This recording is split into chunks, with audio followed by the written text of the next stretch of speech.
Hello and welcome to the Tax Roundup for June. Inside this month, we're going to take a look at the new Law Companion ruling from the ATO on the similar business test. Then we're going to look at another new ruling on the deductibility of penalty interest. But first up, a new ATO focus area on trustee reporting and withholding. This is an area that really practitioners were probably starting to question was even looked at by the ATO. Now all of a sudden it's absolutely in focus. Across to you, Michael. Now, the ATO has indicated quite clearly that it will be focusing on a particular area relating to trusts and closely held trusts especially. Now, closely held trusts are basically a term that describes any discretionary trust, any trust that has a discretionary element, so it could be a hybrid trust, and certain closely held unit trusts as well could be caught up within these rules. And it's a particular focus on the TFN withholding rules that are triggered when those trusts make distributions to beneficiaries who have not provided their tax file number to the trustee. Now, the aim behind these rules is really to enable, tracing or tracking of where distributions end up. So if a trust distributes to someone who has a tax file number, their details will get reported on the trust tax return, and the ATO hopefully will have a better chance of tracing that and recovering the tax that is owed by the beneficiary. But where beneficiaries don't provide a tax file number to the trustee and then those details don't get reported on tax returns, for example, it's much harder for the ATO to try and chase that ultimate tax liability. So almost 10 years ago now, the government introduced these TFN withholding rules for closely held trusts, which are triggered when a trustee distributes or appoints income to a beneficiary and they haven't provided the tax file number to the trustee. If that occurs, what's meant to happen is that there's a PAYG withholding obligation imposed on the trustee. The trustee should be withholding tax at 47% and giving that to the ATO. The beneficiary would still lodge a tax return, they would get a credit for the TFN withholding amount that has basically been withheld by the trustee and given to the ATO. So it's not a final tax, but it would be an early collection of tax that's managed through the PAYG system. Now, it does seem to be that some trustees are not aware of their obligations around these rules, and sometimes it can actually be a little bit hard for people to tell whether the TFN reporting has actually been complied with at some point in time. Now, a practical challenge is where you might, as a tax practitioner or tax agent, take over a client. How do you know whether the previous agent has helped the trustee comply with these obligations in the past?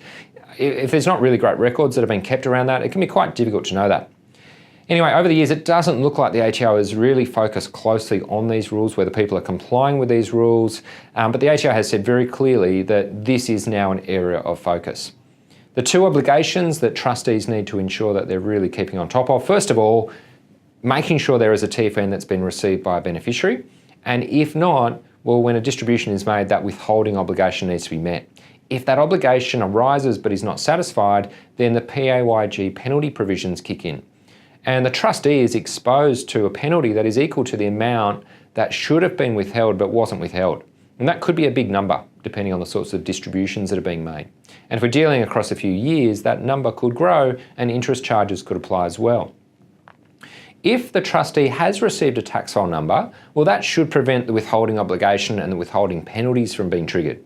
But there's then a second issue we need to look at is once a trustee has received a tax file number from a beneficiary, there's an obligation to report that to the ATO. And there's a TFN report that needs to be sent to the ATO.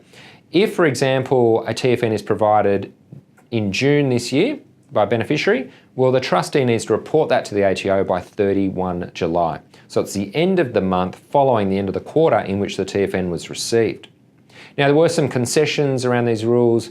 When they were first introduced, the ATO basically said that if the trust lodged a tax return, its 2010 tax return, with a whole bunch of details reported around the beneficiary, then that would be taken to have met that TFN reporting obligation. But where trusts have been set up since that time, where new beneficiaries have received distributions who didn't receive a distribution in 2010, or where their full details weren't reported in the 2010 return, well, there may well be TFN reporting obligations that maybe haven't been satisfied in some cases. So it's an area that ATO maybe hasn't looked at very closely in the past. You would think that there is probably some exposure out there in terms of trusts that haven't met these rules. Now is a really good time to make sure we're on top of that as we're thinking about year-end trust distributions. Turn your mind to whether the TFN reporting rules have been satisfied. If we're not sure, we might need to do a bit of digging. And if we find out that those TFNs haven't been given to the ATO, we may need to consider whether maybe some late reports need to be given. Be aware that there could be late lodgement penalties, administrative penalties applied if that's the case. Worst case scenario under these rules is that the trustee doesn't get a TFN and doesn't withhold. That's when penalties can be quite severe. Now across to that new law companion ruling on the similar business test. Now this is to complement the same business test, all part of the business continuity rules. Now it's taken quite a while, but legislation introducing the similar business test for company losses has been introduced, and we now have the ATO finalising its, pretty comprehensive guidance around how we apply these rules in practice. Now these rules, this similar business test is basically complementing the same business test that applies to company losses. But the way the system works is, first of all, you look at whether a company can pass the continuity of ownership test. So we look at ownership, whether there's been changes of ownership, and that could be direct or indirect. Those rules can actually be quite tricky to work through. If we realise that a company has failed the continuity of ownership test, we then, typically in the past, we've had to apply a same business test. Really difficult to pass the same business test, and a lot of businesses have found, a lot of companies have found that it's quite difficult to get comfort around passing the same business test. The same business test actually has three elements. You need to positively show that the same business has been carried on over the relevant period. You need to then look at the negative limbs, which basically say that you'll fail that test if a new business has been started during the period, or you'll fail the test if income has been generated from new transactions entered into during that period. Now, what the similar business test does is it says for losses, so tax losses, capital losses and bad debts that we're looking at that have accrued after 1 July 2015, in addition to continuity of ownership test and in addition to looking at this same business test, we can also potentially access those losses by a similar business test. At a very high level, what the similar business test is the same business test without the negative limbs.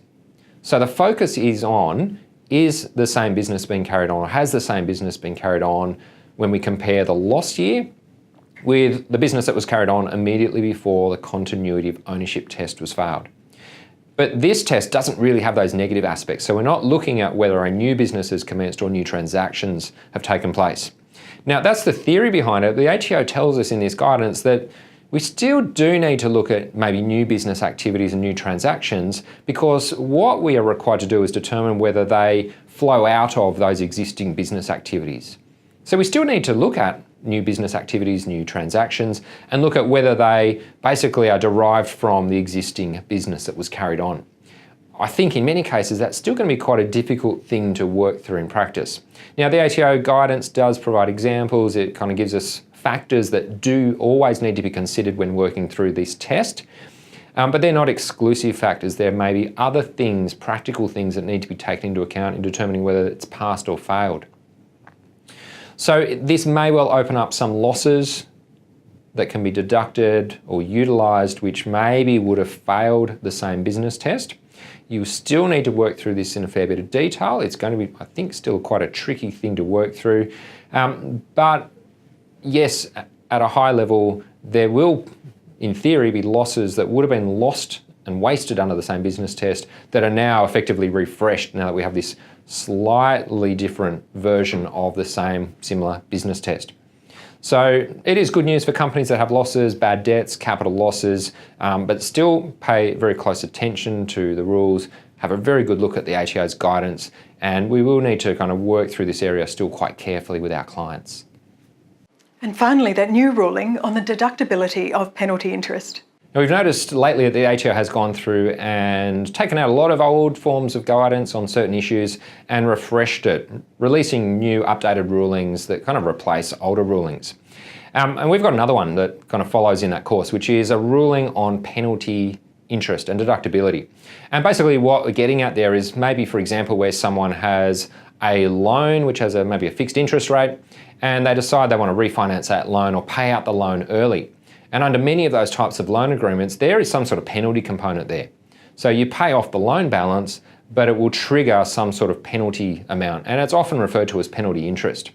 Presumably to compensate the bank or the financial institution for some of the foregone interest that would otherwise have accrued had the loan period kind of gone for its full length.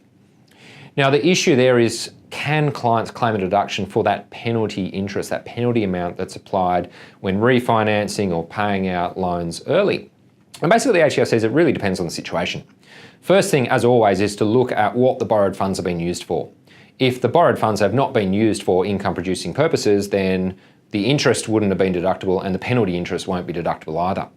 Where the money has been used for deductible purposes, income producing or business purposes, then there is the possibility of being able to claim a deduction for penalty interest amounts. But the ATO says you very much need to look at the circumstances. Why was that penalty interest amount incurred? For example, you might own a rental property and you have a fixed rate loan and you want to refinance it with a different fixed rate loan or a variable rate loan. Well, the ATO says in that case, well, that penalty interest probably would typically be deductible. You're replacing one loan with another loan which hopefully is on better terms and will maybe reduce your ongoing interest costs. So the ATO says in that sort of situation, typically you will get a deduction. However, if the penalty interest is incurred and that closely relates either to the acquisition or disposal of a capital asset, well, that makes it very hard to claim a deduction under the normal deduction provisions in Section 8.1. Because in that case, the ATO says that penalty interest basically has a capital flavour to it. So for example, if you sell your rental property, use the proceeds to pay out the loan balance, and that triggers this penalty interest amount, the ATO says that's probably a capital expense. So Section 8.1 is probably not going to get you a deduction there. However, we then need to go another step further because there is another provision in the Tax Act that says expenses incurred in order to discharge a mortgage can actually be deductible in some cases, regardless of whether they're capital or revenue in nature. So if penalty interest arises and it directly relates to discharging a mortgage, where the borrowed money has been used for income producing purposes, then despite the fact that that amount might be capital in nature, it could still be deductible. So penalty interest might be deductible in some cases it will be capital and still deductible. In other cases, it'll be capital and not deductible, in which case we'd have to then explore whether it could form part of the cost base maybe of an asset that we had someone acquire or dispose of. So doesn't necessarily change the treatment. It's a refreshing of old ATO guidance, but a good opportunity to just make sure that we're aware of what the ATO says in that area, particularly if we're going to move into an environment where people are moving between fixed and variable interest rates a bit more frequently than maybe what they have in the past. But that is the ATO's view, updated view on penalty interest. And that's the tax roundup for this month. We're almost at the end of the financial year. Knowledge Shop members, you can find those year-end letters you need to advise your clients of the issues coming into the new year on the knowledge base right now. And from 1 July, of course, you'll have access to their standards and work papers, everything you need for 2019-2020 financial year. If you're not a member of Knowledge Shop, then give the team a call, Lee or Claire, on 1800 800 232. We look forward to speaking to you soon.